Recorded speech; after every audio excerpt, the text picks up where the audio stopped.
I was born and raised in Russia. My mother had decided that she was going to follow the American dream. And back in 2001, we made the journey to the United States. One of the biggest events that I think shapes my lens is 9/11. We really immigrated to a nation with a perspective of safety, wanting stability, wanting predictability, all the things that we were lacking at the time, and to come to a place where there is instability. I think that that lens has always stayed with me. Have you ever wondered why generations see things differently? Why you see things different than other generations? Have you wondered why some people who come from a different country see things differently than others? You may even wonder why people who you differ with see things the way they see them. Well, today in this podcast, we're going to tackle a really important question. Why do generations see the big issues of our time differently? Polarization, freedom, democracy, through the lens of Massey's work, who said you are where you were when. Now, we're going to look today in this podcast about how generations are shaped and how we transmit those views to the next generation and how it impacts some of the big issues of our time. You don't want to miss this podcast. Hi, I'm Dr. John Izzo, and I want to welcome you to this episode of the Way Forward Regenerative Conversations podcast, where we take on the big issues of our time about the future of humanity and planet and see if we can make sense for a positive way forward. We're great to have you with us today. So today we're going to be doing a several-part series on one of the big issues of our time, which is polarization, democracy, freedom, some of these core issues that are really true, not only in the United States, but I see them in Canada, in Europe, and really around the world. These are really important issues of our time. But we're going to look at it today from a little different perspective, and that is a cross-generational and cross-cultural perspective. Because each one of us, how we see these issues of our time have really been shaped by our own experiences, our experiences from our culture, our own history, as well as from our generational history. And I talk a little bit today even about some work that will seem obscure to many of you by a professor named Dr. Massey. And I'll hold you in suspense for a moment. Much of our conversations about generations and how they're different were born in this guy's work, who is gone now, but we'll get back to Massey in a minute. I'm thrilled today to be joined by friend, a colleague, Polina Orlowski, who is become an important person to me and has a great perspective on some of these issues we're talking about today. So, Polina, great to have you in the studio with me. Hi, John and everyone. I'm so happy to join today for this very important series and conversations and get to meet everybody in this virtual way, but also, again, discuss some of these cross-cultural, cross-generational important issues. So thanks for having me, John. Yeah, and obviously there's some differences already you can see between us. She's a woman, I'm a man. I'm a baby boomer. She's a millennial. I won't give her age away. They never do that. Let someone else give their age away. But she's a millennial. I'm a boomer.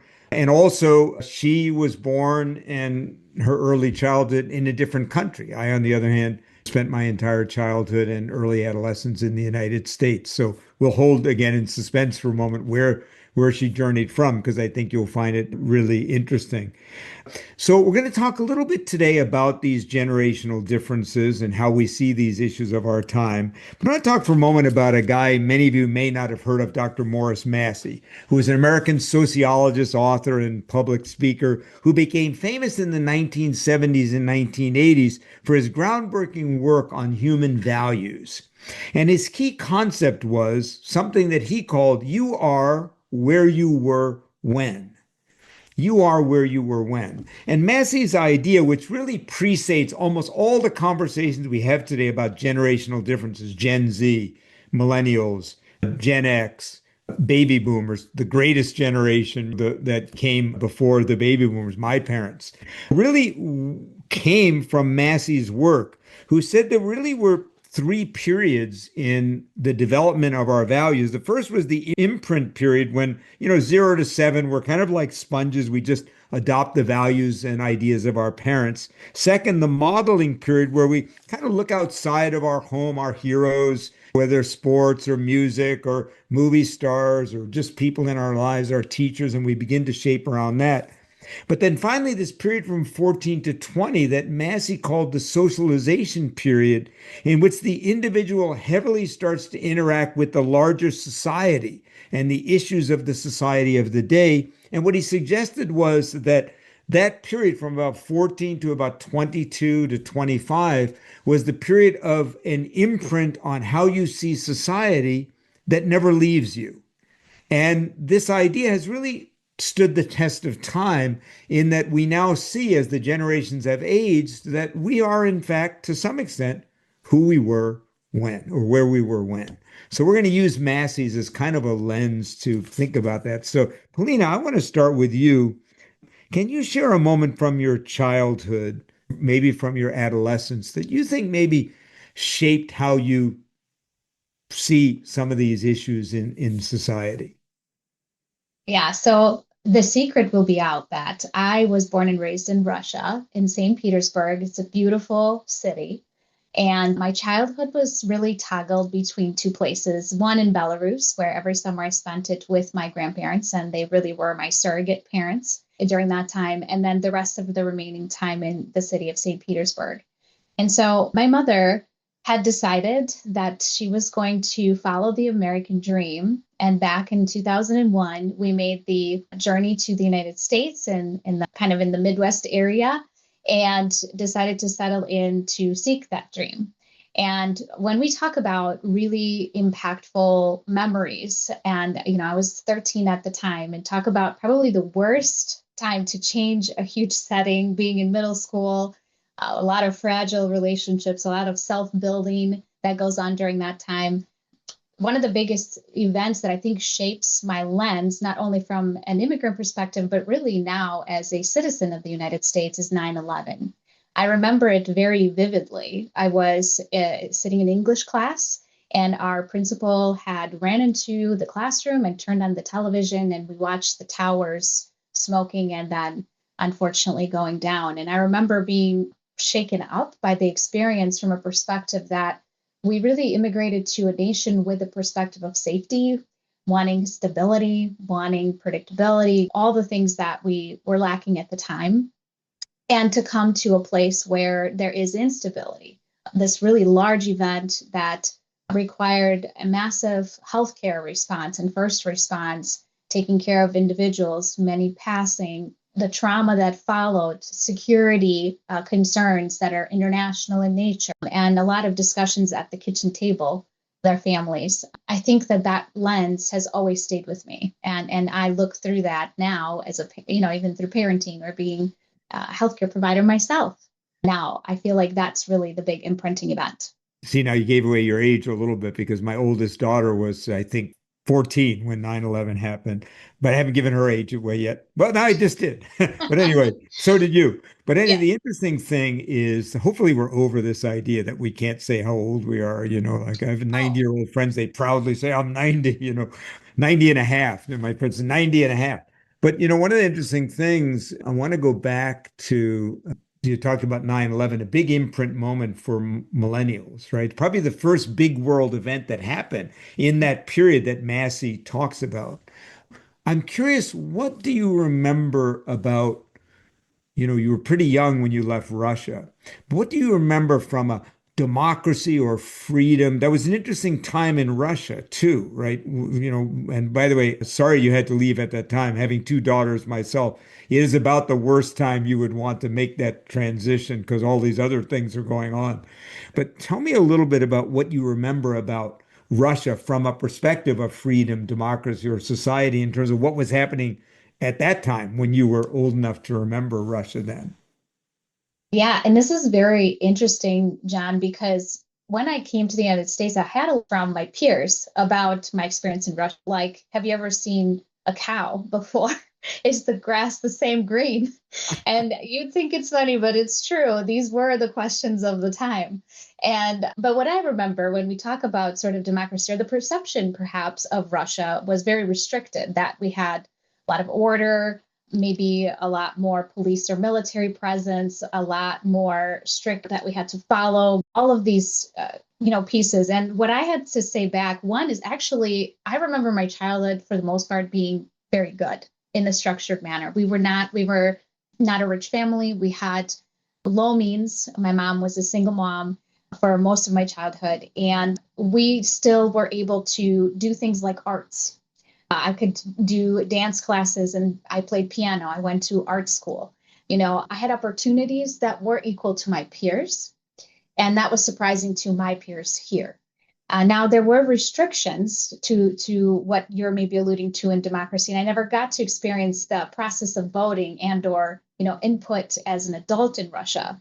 But what I will say is I remember very clearly a lot of the messaging in the state television and certain programming that would go on religiously in our household that were something that talked about the current events or the type of messaging through cartoons that I'm now as an adult able to reflect on was very structured. And so I think that was a very big difference in coming from Russia to here. And, all the availability of different types of media and the way that the democratic process in general works here now as an adult, I can say it's very different from what I recall and from what my mother would describe. Yeah, interesting. And we're going to get to some maybe perceptions of what has happened since. And I was thinking about, as a baby boomer, what were those seminal moments? So let's say I'm 14. So born in 1957. So what's happening when I'm 14 in 1971? So first of all, the Vietnam War is still raging. So I grew up with the tension in America around the Vietnam War, which I could feel even like in my own neighborhood or household. There were people who were adamantly, look, America, is always right. And there were people who were questioning what America was doing. Many of my peers, including myself, to some extent, were involved in protest movements about civil rights. I was 12 years old when Martin Luther King Jr. was shot and Bobby Kennedy was shot. And so this is what's happening when I'm getting socialized about how you see the world. Nixon resigns in disgrace after the Watergate thing. And for me, politics was a participant sport. So in my early memories of political life was that voting was just the tip of the iceberg of what it meant to be a citizen, if that makes sense, right? Because my generation had, kind of, it was bigger than that. Many of them put, not myself, but especially those a little older than me, I watched them put their lives on the line in the South, for example, around racism. I watched protesters. I was, 1970, remember the 4 students killed at Kent State University, where I would later get my PhD, ironically, by the National Guard there. So I remember a time of great tension, but also a really the feeling like we could change things, but we have to be involved as citizens. So that's kind of what, I remember about that period of time. And that left a big imprint on me, I think, in terms of we have power as citizens, but it's not just about voting. Voting is just a small piece of how we change things. So that's an interesting. Yeah, and I think it's such an interesting contrast too, John, when I think about the mobilization in your youth and feeling that you have a voice and an ability to impact our nation or community. I feel that my generation, and again, this is my lens as well, so I won't generalize everybody, but in my interactions with my millennial peers, there's a disillusionment of that. We feel that our voice is not potentially being heard, or the impact of our voice isn't as loud as it can be because of special interests or how our government is structured and the agenda that is maybe higher at the higher level versus at our community and kind of the lower people level. And so there's a disillusionment. There was a wave where really when the younger generation showed up for Obama was a huge thing. But before that, we really kind of left that be. Like I did not have political natured conversations in my youth here in the US. It wasn't a focus. It wasn't something that I thought I would be passionate about. And truly, I did not, my like a political awareness nor ability to contribute as a citizen didn't really start till I got naturalized as a US citizen in 2013. And so it was a quite a long journey to become a citizen in the US.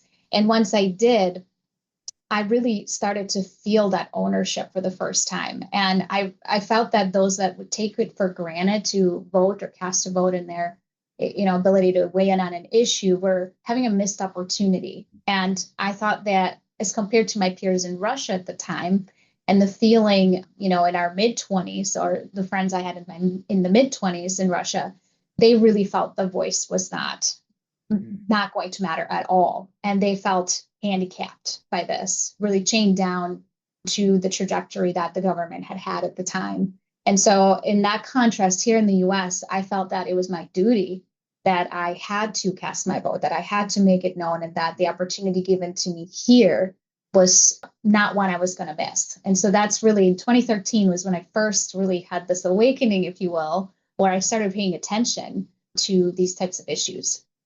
It's an interesting cross-cultural piece, isn't it? That I think one of the things I've always felt in Western democracies, and again, the only two I've lived in for periods of time are Canada and the United States, but that people take that for granted, that you can speak out, that you can go and protest without consequence. We'll talk in a minute whether people still feel that way, and that of course, you have the right to change the government. And it's such an important reminder. What you said is I think a lot of immigrants come to the country from countries where that wasn't true, and really see how unique that is, and how what a privilege it is to be able to do that. Yeah, absolutely. And I think that when, even now, even sort of in a time where there's a lot more political polarization and divide, which I think is one of the issues we want to really address head on. My generation has had multiple sort of critical events. When we think about the 9/11, we had rise in school shootings, which was very impactful to us as children and now our children, and continues to be sort of an epidemic in the US. And largely, our generation feels it's not being addressed. We think about the financial crash and how, the future and the monetary implications to us as adults, how that was affected. The installation of the Affordable Care Act, that was a big change. And at first, obviously, giving opportunities for others to gain healthcare, it seemed like really a pipe dream. But being in healthcare myself, I can see how complex and how difficult healthcare is to be delivered in an equitable way, and how many struggle, and even in youth in great health. And then we think about the COVID pandemic and the huge dramatic shift of work and life during that time. And finally arriving now at the, international conflicts and our look at Ukraine and Iran and what is going on there. So I feel like our generation really, the key word is destabilization. That is our feeling. And the response to that and our innate nature that I think is looking for safety, looking to make our environment safer, or somehow always be on the edge and thought about, okay, something might happen. So what do I do now to prepare for something happen in next year, next week, today? So that's really, I think, where we're at. And some of the polarization that's, I think, happening is a driver that's making things worse, making us even more divided, and why we should really lean into understanding each other better so that we can actually see a better future. Yeah, I was thinking as you were talking about, I hadn't really thought of it in this way, that one of the things that you talk about, so 9/11 happens, the great financial crisis then happens, school shootings start to happen in large numbers, and the polarization grows, and your point about millennials have really grown up from that, early teens on in a very unstable period in a lots of ways, right? Lots of opportunity for some and little for others. Whereas, interesting thing as a baby boomer, when the war ended, it led to probably the most stable and prosperous period of time from like 1980. So when I'm in 1980, I would have been 23 years old. until, those next, 20 years or so, seven, almost 2 decades, tremendous time of prosperity and stability in the United States and in Canada, right? So we grew up like in a time where of great kind of optimism. The Berlin Wall fell, the Cold War ended, the idea that, well, the world was like opening up in a time of great economic prosperity, right? And from that period of like the late 70s to 2001, except for one little mini crash that only lasted a couple of months in 1987, the stock market pretty much went up for those 20 years. So I think that had a big impact on my generation and our kind of native optimism about things. Whereas I think the millennials, who are actually the children of baby boomers, a lot of people don't realize that, Gen Z are the children of Gen X, right? The millennials are the children of the baby boomers. So our children, that's why we told our kids, just do whatever you love and the money will follow. Well, that's because, in that time of prosperity for those first 20 years of my adult life, that was true. Do what you love and the money would kind of follow. Not so much now. Absolutely. I think, this is such an interesting experience, I think, in growing up in a household. For me, obviously, my mother grew up in Russia most of her life. She has very particular views and pride in her country, as a native should have in most case scenarios. I think that, my grandmother similarly, both are very strong matriarchal families and cultures. And so I grew up watching strong women lead households. And, I do feel that has impacted me personally here in America too. But what I wanted to kind of circle back to a little bit too, John, is the point of prosperity versus maybe disillusionment surrounding this as a millennial. I think, it's really this a promise given but not delivered on concept that we live in my generation, where we were told, hey, if you go to school, you get that degree, you work that 9 to 5, then you'll have enough financial means to feed your family, to go on your trip, to follow your dreams and live a prosperous life. And I think that's probably where we are now, in that we're a bit numb in the current environment, socially, politically, and we are finding out that we are career confused more than ever. We are unsure about our goals and our vision, our purpose. And I think in this disillusioned state, if you will, a couple years ago, you had come into my life at almost, I would say, a perfect time, because I was definitely feeling that pressure of where I was talking to my peers, but we didn't have answers. And all of us felt the same way. And no one had wisdom to give at the time and say, hey, I've got some solutions for you, or here's, what you could potentially do.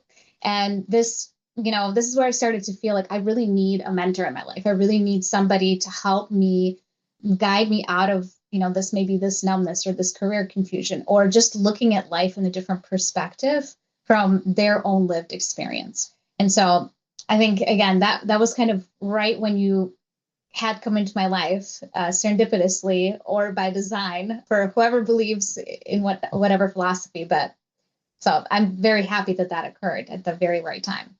Yeah, it's a great story, actually, how we met, and I think a good cross-generational story. Why don't you tell the story about how we met, and then I want to come back and talk a little bit about what it was like to be an immigrant here, because immigration is such a hot issue now, and even now, because there's some things even happening now with the Russia thing that I think impact you and your family. But tell me a little bit. Tell people the story of how we met. Your side of the story, then I'll tell my side of the story.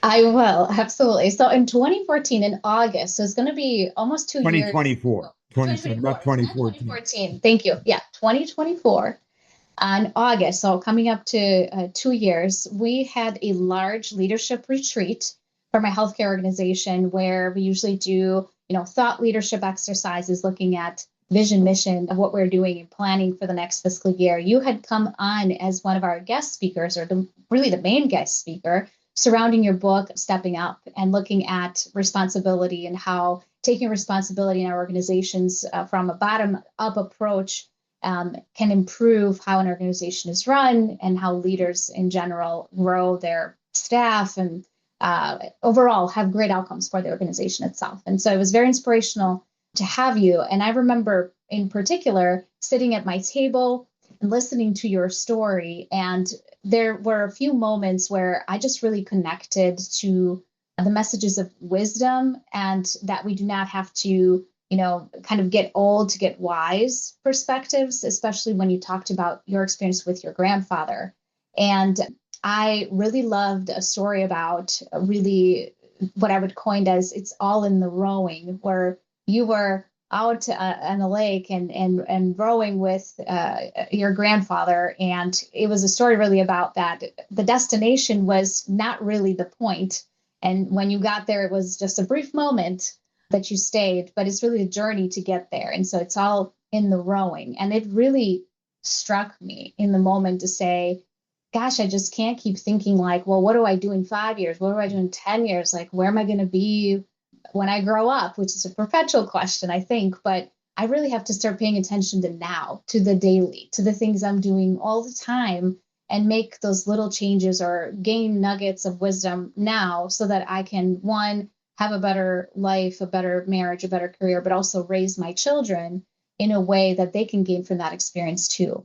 And so in listening to that talk, I told the table that I was sitting at that I was going to ask you to be my mentor. And everybody had a really blissful laugh because they thought, well, that's really gutsy for you to come out. There was over 500 attendees at this particular talk. And so I just felt very compelled and very resilient in the moment and bold, and went, I think we were back by the sandwiches at the time, and it was just you and I. And I came up to you and I started the talk by saying, you really are going to miss 100% of chances that you do not take. And so I'm here to ask you, and I'm not sure if you do this. I think I stumbled over a couple of words there when we spoke, but I'm really in search of a mentor. Would you be able to serve in that capacity? And I think I backed, and I was like, it's okay if it's a no, or just let me know.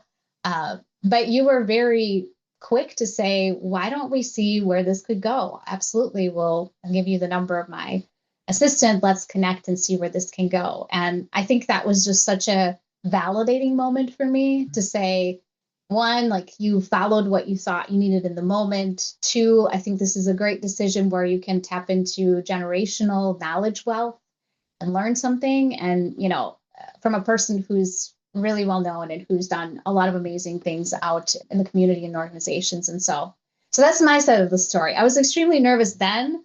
I still am extremely nervous, John. You intimidate me all the time in the best ways when we talk about different conversations, but I'm really appreciative of the experience. So. Yeah, and I remember it very vividly. And first I thought, it takes a lot of courage to come up and just do that. And I think if I remember what I said was, well, let's have one call and then we'll see what happens. And obviously, we hit it off. And I think it's such a great reminder too that, mentoring goes in both directions. Now that we've been in that relationship for a couple of years now, it's hard to believe it's a couple of years, right? Is that you are mentoring me as well. And I would say I know a lot of our viewers, listeners are in the after 50 generation. You can have so much by being mentored in relationship with younger people. I think one of the things that keeps us young as we get older is to have powerful, real relationships with people who are younger than us. And so anyway, it's been a joy in both directions. And here we are now, having podcasts together. So it's kind of fun. Anyway, that's the inside story of how we came together. Immigration is a big issue in America right now. It's a big issue all over the world, right? If you look at things like Brexit in the United Kingdom, and the polarization around immigration is part of why Brexit won, and many, folks in Britain now probably regret Brexit, but it's kind of too late now. And certainly in America, without getting political into partisan politics, it's clear that immigration has become a big issue in America. Both parties run on it, they run against each other on it. But tell me what it was like being a young person, being an immigrant in the United States, and also what it's been like, because you've shared some stories with me, being an immigrant from Russia given what's happened in the last 4 years, amazing. Twice as long as we've been mentoring, the war's been going on in Russia. It's kind of, and Ukraine is kind of unbelievable now. But what's that been like? I know you've had some experiences with your daughter at school, but just give people a flavor, especially because so many of us were not immigrants. Maybe our parents were, but we weren't. So talk a little about what that was like. I recently began going through boxes in my basement, John, and a lot of them are actually my mother's. And she has saved many different things from not just my childhood in Russia, but also my, formative years here in the United States. And we landed somewhere in very tiny, tiny town with few resources for somebody who needed bilingual support or somebody who needed probably additional resources in general, not only at school, but at home to get started, like food stamps or low income housing, rides to work for my mother. I can think of a variety of different pieces that we had to really work through when we actually did come to the United States. And so for me, I kind of had an interesting experience. With one, I had a core group of friends who adopted me as their own. They saw me as a project of saying, you know what, we have somebody who's very different and we're going to take care of her and we're going to integrate her and we're going to help her. And they really were amazing. And I still have friends to this day from those years who have known me and what I've gone through. And that was a positive experience. It was my safety net that I could fall back on when things were not good. And of course, there were a lot of misconceptions about Russia, about, me personally. And I remember actually a vivid sort of a switch where I went from not understanding what children were whispering about me to understanding it. Mhm. And so when people were perhaps saying something, maybe negative or could be perceived as negative, and I couldn't understand it, to learning English and being able to understand what was said. And I remember that pretty vividly happening. And so I think as a child of the immigration process, it is a double-edged sword. And one being in a country that's really seen more like Hollywood almost and glamorous in certain ways coming here. And again, having a more opportunities rich environment that you're kind of going after to this full switch of, your family's in a whole different country. You've left everything you've known, all the practices and the comforts and the routine, and now being integrated into even like how to open a locker. I've never seen a locker before. So that's like a vivid example. Somebody had to show me multiple times the left, right, left motion just to be able to open that. So just small, simple things that I don't think people think about. It could be a very large environmental change. And so that was from really like the formative years that I can think of. So, what a great reminder for those of us who have not been recent immigrants of just what it's like, even practically, to come to another country. I loved in the sense of like, it touched me when you said, I went from not understanding the things they were saying about me to understanding them. And words are so powerful, right? And it's so easy to other people, right? So I want to talk a little bit about maybe what it's been like now with the war in Russia, because now your, you know, children are in school and they aren't Russian immigrants, but you are. You've told me some stories about how that has come up and what has been, in a way, them dealing with that. And tell us a little bit about that, because I think, again, it's just a great reminder for all of us, especially in a polarized society, how these issues can even happen, among our kids. So talk a little about that. Yeah, I'll hit it probably from both lenses. From an adult perspective, even my adult colleagues and peers and friends, when this all began and the Russian-Ukraine conflict, it was interesting the language used to kind of speak to me almost about it, kind of a you and us conversation. So associating and generalizing, myself and my heritage to my beliefs maybe currently as to what's happening and whether or not I support it or I detest it.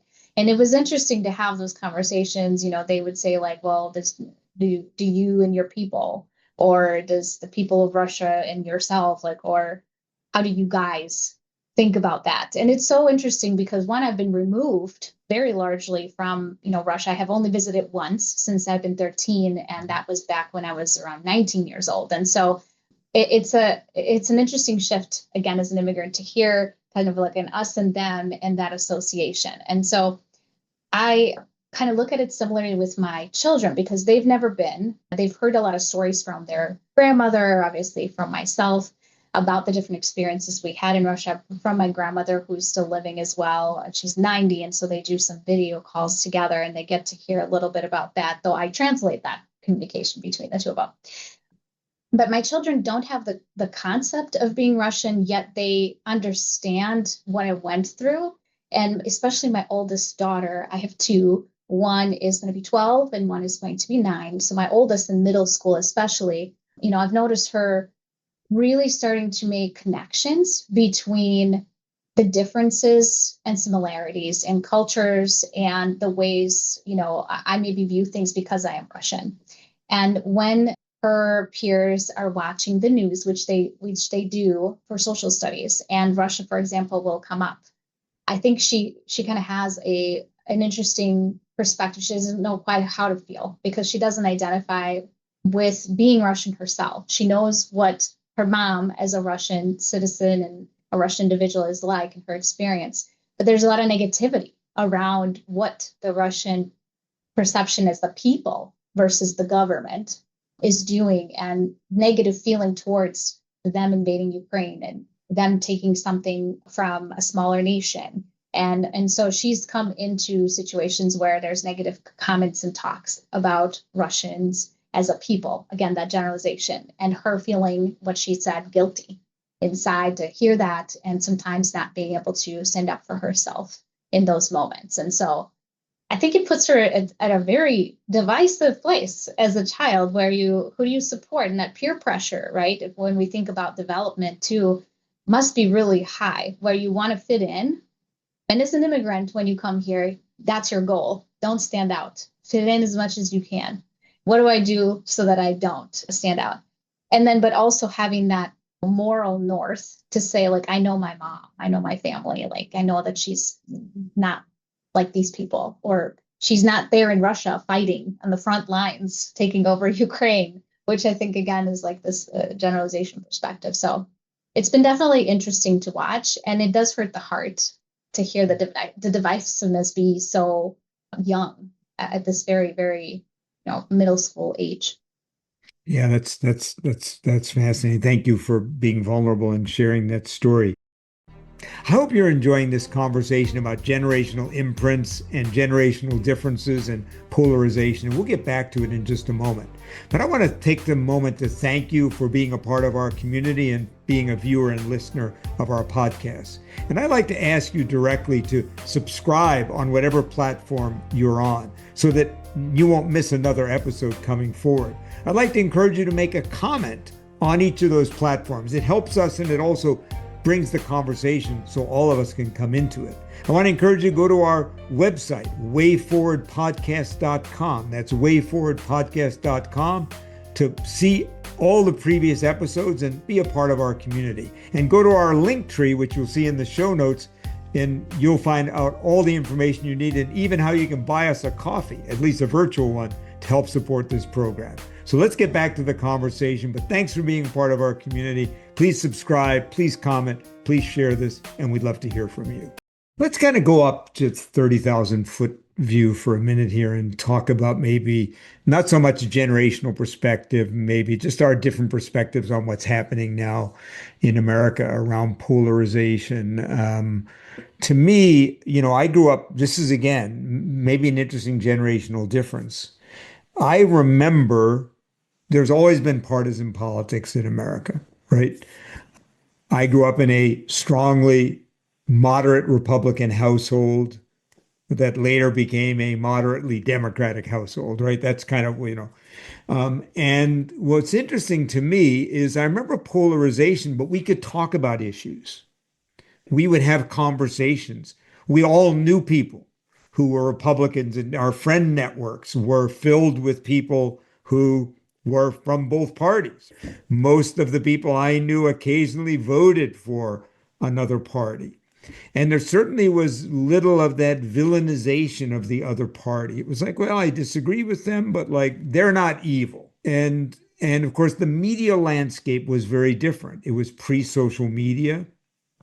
So there was pre-talk shows. There was like Phil Donahue or things like that on television, but there weren't talk shows in the political sense that we have now. Everything was very balanced. Once in a while you'd have right Republicans and Democrats debate or something, but they were civil debates, not like the kind of nonsense we see today.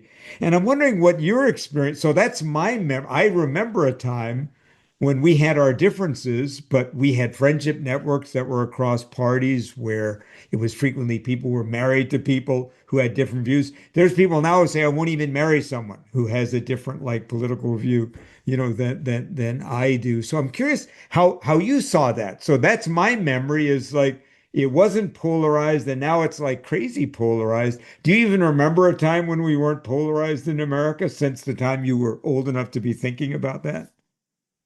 Not really, John. I really cannot. I feel like because of the social media movement and having so much access to information and algorithmic learning that had developed, I just remember there's always being contradictions and really political discussions were just off the table. Like we do not talk about this during any holiday meals or holiday dinners.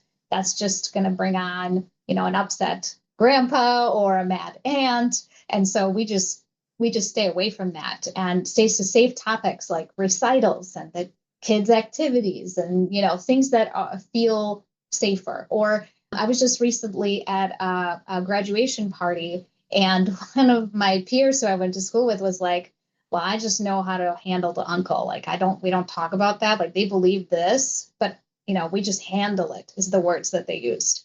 And so we found kind of like coping mechanisms, I think, around these issues instead of dealing with the underlying problem that we just aren't able to come together, whether that's across generations, genders, or parties, and just have a conversation where we can bring up, our dissatisfaction with something, but then also provide an alternative, maybe viewpoint, solicit an alternative viewpoint from somebody else to understand them as a person or the issue they're talking about, and then walking away with learnings.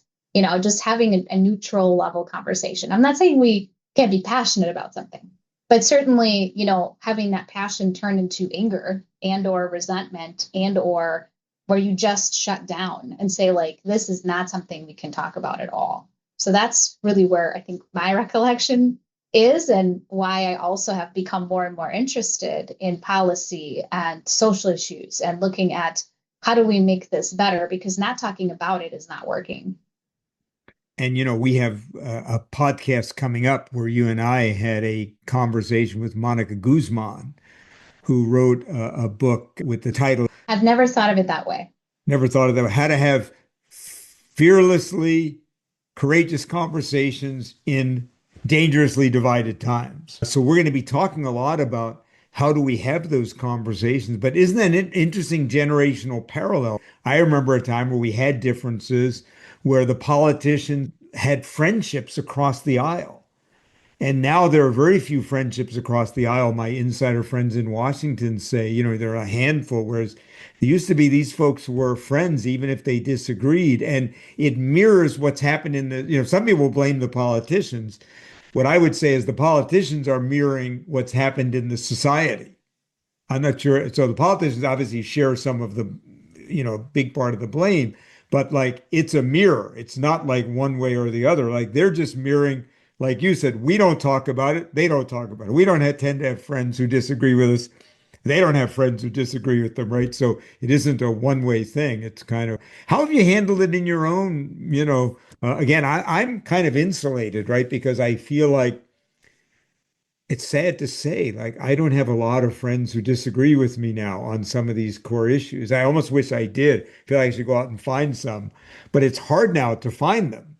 And I'm curious how you deal with it even in your own, we're going to be talking with Monica about it in a more in the, practical way, in the academic way, in the research way. But how have you had to stick handle that in your own life? Is it just like you said, off limits? I mean, I shouldn't say I have to, I talk about it in our next episode, but I have friends in Palm Springs I play tennis with, for example, or my friend Gene, who's 90, who's, you know, politically very different than me. As soon as it comes up within a few seconds, he will say something like, "Well, we just disagree." And like even with a really bright person who's a friend of mine, we can't do it. How have you found that in your own life? Yeah.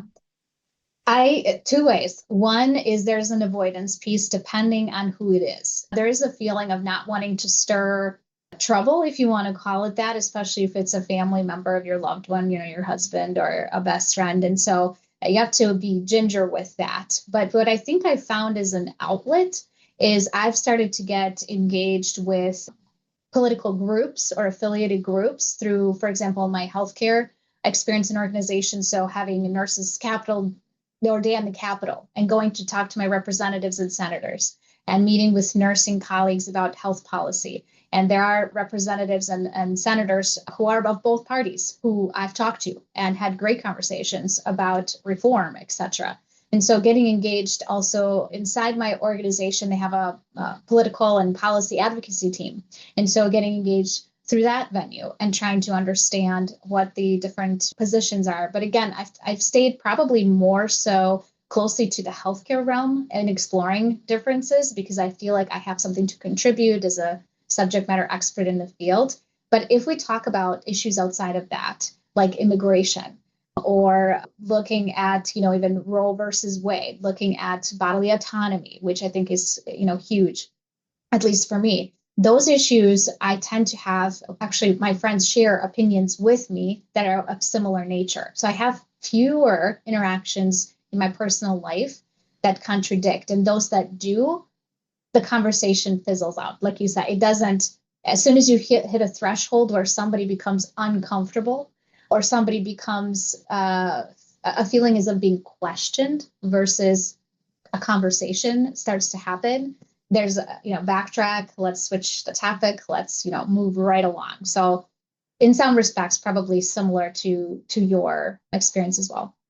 Yeah, one of the things you and I were talking about offline was we both spend a lot of our time in the business world, you in healthcare, me in a lot of different industries, and that, in the most effective businesses, they have had to learn to have productive conversations even when they differ. Because when you have complex problems, the only way you can solve them is having diverse perspectives and finding common ground. Now, in the worst businesses, it's not true. They don't have those conversations. And I think it's one of the ways in which the society could learn a lot from the business world. Because, like, you can't afford in business not to explore issues, not to talk about your differences, because you've got to find a way forward, pun intended, to this podcast, right?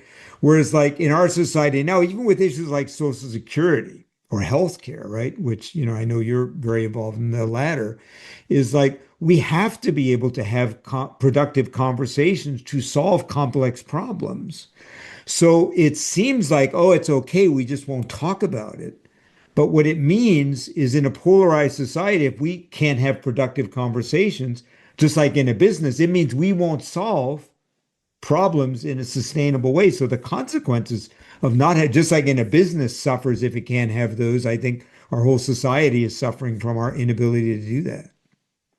Yeah, two things come to mind to this very point. One is a book called Crucial Conversations that, and a course I had to take as a nursing leader myself, is, the most crucial conversations are those we are not having. Those that we're not having are the most crucial conversations. And I think that stuck with me all the time because that is what we avoid. That's what we, kind of come away with to say, oh, well, that's like the orange cone in the road that you're like, I don't really want to go there. I'm not sure where that will lead me. But also the second concept of the only way, out is through. Yeah, right. If we want to see, a better ending, a better outcome, we have to face the headwinds. We have to go through the difficult conversations. And especially like in the healthcare environment too, drawing off of that business model is that there's a lot of difficult conversations as healthcare providers we have to have with our patients and families. Many, especially surrounding end of life. And when we have to have tough decisions made about what do we do to support that family and patient in having the best end of life experience. Many people are not ready to have conversations about end of life. Most people probably are not. It's uncomfortable to talk about mortality in general. But I think in order for us to have a better end of life or a life in general, we have to go through that journey. We have to face and say, what, no, kind of discover a little bit about what are our values, what are our needs, why is something triggering to us? How do we engage with others, like our families, or the resources that we need so that we can get that support? It's a very similar model with how do we have tough conversations about societal issues and political issues. And it's a ginger ground to walk on, but it's absolutely possible. It's absolutely doable. And it's just more of the willingness, the ability, and the modeling the way, which I think are important pieces that my generation can benefit from your generation or Generation X, other generations from their experiences. And, so I think that's why we're here. Absolutely. Yeah, I was thinking of when you were talking about that, you said, the conversation we're most afraid to have is the one we need to have. Is there, and isn't that true in relationships too, right? We're both married, in relationships. The conversation you're most afraid to have with your spouse is probably the one you most have to have, right? And there's a great line from Joseph Campbell, the great mythologist. He said, "The door you are most afraid to open is where the treasure is." And I feel like in America today, the door we're most afraid to open is to talk about our differences, to get to know people who think differently than we do because we're afraid of it. But that's where the treasure is. By the treasure, I mean a positive way forward for all generations, for all parties, for the society. As you said, there's no way to it but through it, right? Unless we're willing to go through that door, and it begins, doesn't it, with which we're going to talk about in our podcast with Monica about curiosity and relationships and being willing to invest in relationships, even with those who may not see the world the way. And we have a lot of practice because lots of us have people in our families who don't agree with us. So it's a great place to practice because if you can't do it there, you're not going to be able to do it with a stranger, right? Yeah, definitely not. And I think that you're so right about the curiosity piece. It's actually extremely liberating to be able to ask a why without the constraint and the heaviness of judgment. And I think that's what children do the best. And that's, as a mom, that's what I've seen where my kids thrive the most is when they ask the curious questions. And when, as a parent, I'm able to respond with neutrality to just give information so that they can make up their own mind instead of just steering them and leading them specifically. And I think that also is very applicable to what we talked about with Monica is, so many of us are focused, entering into a conversation on whether or not you're going to change somebody's position. But I think what we should be focused on is whether or not you make a connection and gain understanding from your peer or whoever you're talking to, because that's certainly, again, how our relationship has also built on is this understanding and asking questions, sharing perspectives, and just being curious about pieces of life and corners of life we just haven't yet experienced and may never experience. And so, what a gift that is. So our time is almost up. I'm going to ask you a question, then I'll answer it myself. If you had to, which is impossible, if you had to speak for your generation, what do you think your generation is most afraid of as they think about the future of our society? And what do you think they most need from other generations? I think what we're probably are afraid of is that things are beyond repair. Things have become so complex and that we are so small as individual humans that our impact is not going to be heard, nor does it matter on a broader stage. And so I think that that's probably where some of our anxiety comes from and a lack of support for our future. So the fragility of potentially in that destabilization of our future. But I think, what gives me hope and what we need is there's seeming to be a little bit more of an awakening to this numbness that we've been undergoing. And people are starting to see and ask questions and become more curious to say we're at a point of in our lives where we need to figure out what our purpose is. And it's more than just where I work and where I take my, kids to. It's how do I contribute and leave a legacy as I move forward in my midlife. And as that critical question and juncture is had. I think this is where we need our wise elders, our parents, grandparents, community members to allow us to have venues where we can come and say, I'm supposed to know this, but I don't. Is that okay? Can you not judge me as I ask you these questions? And can we talk about what worked for you in your generation, but also what didn't? So maybe we can learn forward and apply it in a different way and in a different context. I'll end by saying, that you really don't have to experience everything in life in order to understand it. Much like I do not have to have HIV to care for an HIV patient, or, to understand what pregnancy loss might be for somebody, though I have children. There's empathy pieces that I think all of us need to grow into more. And that requires human connection and human understanding. And so I think that's really what my cornerstone is. And I think that's why I wanted to collaborate with you as well, so that others can see how well cross-generational and cultural conversations can be, and that we can ask questions, and where I can admit I don't know the answer. I don't know what to do as an adult, and maybe we can solve it in a different and unique way. Yeah, it's beautiful. And I was, as you were speaking, I was thinking that you began one of the first memories when you were 13 or so was 9/11 and all the uncertainty that is really the financial crisis, the shootings, et cetera, that have really been a very unstable period in a lot of ways. And really the hopeful thing is that we're all tired of it. It's kind of like an alcoholic, right? Or an addict. They say they don't often change till they hit bottom. But what does bottom mean? Bottom means you don't know how to go forward, but you realize whatever you're doing is not working. Whatever I'm doing is not working. I think I feel that in the society across generations now. Maybe the one thing we have in common, and even across these divides, is we realize it's not working. And that's the place that we can then lean into curiosity. As I think about my generation, I think we're kind of realizing this is our last hurrah. And I think a lot of us are starting to ask the question, what have we left behind? Having grown up in this incredible period of prosperity and stability, if you grew up in the West, what are we leaving behind for next generations? And I think it's a time, what I would wish for my generation is that we are as unselfish as we can be, as unselfish to the society as we are often to our own children. And that is that we say, what must we sacrifice now for the next generation? And I think one of the things we have to sacrifice is to be willing to hear other people and meet other people in a new way and cross these divides that, that separate us. So it really strikes me as we talk this difference between our generations and I hadn't thought of it this way before.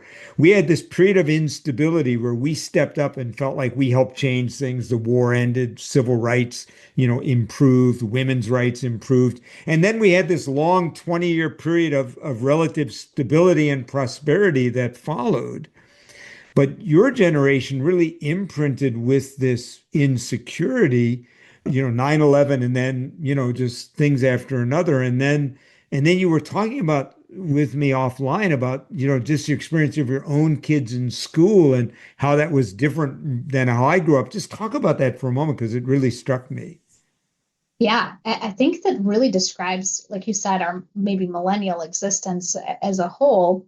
And what I like to kind of look at it as maybe like the eggshell generation, like we're always preparing for something. And a good example of this has trickled down to my kids and our kids' schools. So they have a lot of drills, including active shooter drills and bomb threats, and looking at obviously adverse weather like tornado drills. And my daughters would come home and they are describing to me these drills. Number one, being kind of frightened by the whole experience, but two, how to disassemble a desk and hold it in a certain manner if a bad man or woman would come into the school, and where they would hide. And so, so that feeling of always waiting for something bad to happen, maybe not today, not tomorrow, but constantly being prepared for an adverse event. Or even, kids being outside. As a child, I was outside all the time. I mean, if it was light out, I was out. And the parents were like, until the lamps go on, I don't want to see you. And that was similar with my grandparents. They would literally come out and call us in for dinner because we were outside the whole entire time.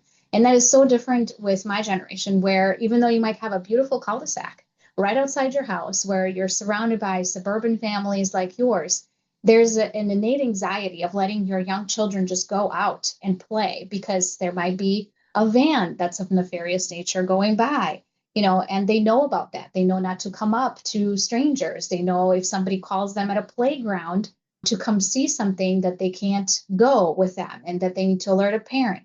And so if you think about that context and kind of living through these micro anxiety moments where we're constantly doom prepping for something negative to happen, and our children are growing up in that as well, of feeling like my parents are worried about me all the time and they tell me not to do this or not to do that or be alert about this. I know that that's going to have an impact and an effect.